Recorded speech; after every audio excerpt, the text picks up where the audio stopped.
Welcome back. Today, both President Biden and former President Donald Trump are competing in presidential primaries across the country. Voters in Connecticut, New York, Rhode Island, and Wisconsin will head to the polls to support their candidate. In Delaware, since neither candidate is facing a challenger, the primary there has been canceled and delegates have been awarded.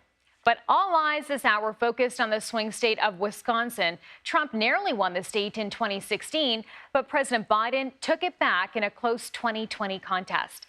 CBS News campaign reporter Taurean Small is following the race in Wisconsin this morning and joins us now with more.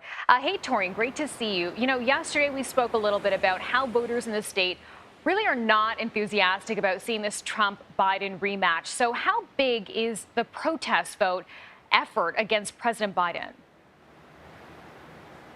Yeah, Chanel, I mean, the movement has picked up some pretty notable endorsements here from grassroots organizations, especially minority-backed grassroots voter organization movements like Voces de la Frontera. It's the largest Wisconsin Latino voter network, about 28,000 Latino voters within that network. Take a listen to the conversation I had with Christine Newman Ortiz, who is over that organization. We do not want to see the rise of someone that promises to be a dictator on day one. But it is also important that at the same time that we hold President Biden accountable to listen to what the needs of the people are. And that includes a ceasefire of Gaza, and it includes expanded protections for immigrants.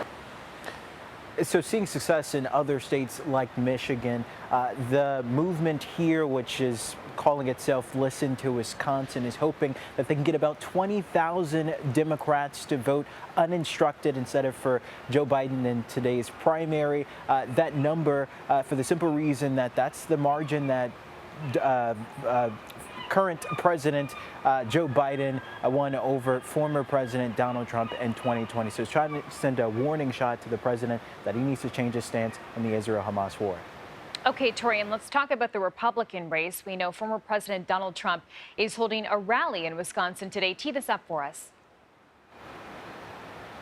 Yeah, I think what we're watching is he's in Green Bay. That's the congressional district that sitting congressman, but on his way out, retiring Congressman Mike Gallagher is exiting early. He, over the weekend, attacked the congressman for leaving. This, of course, happened after quite a bit of dust up in the House. Congressman Gallagher refused to vote to impeach DHS Secretary Mayorkas, and he received quite a bit of backlash from MAGA Republicans because of it. So we'll be watching to see whether or not he lends an endorsement or backs potential folks to replace the current Republican congressman. But also we'll be watching the weather. This is Wisconsin, and we're expected to get a cold snap here, including some snow. Whether or not that would postpone or cancel this event, we'll have to wait and see. But we know already Joe Biden's campaign has attacked Donald Trump for not campaigning enough, especially in crucial battleground states like Wisconsin. He told him essentially to welcomed him to the trail instead of the courtroom. Chanel? Okay, we'll keep a close eye on what happens in Wisconsin. Taurean Small, thank you.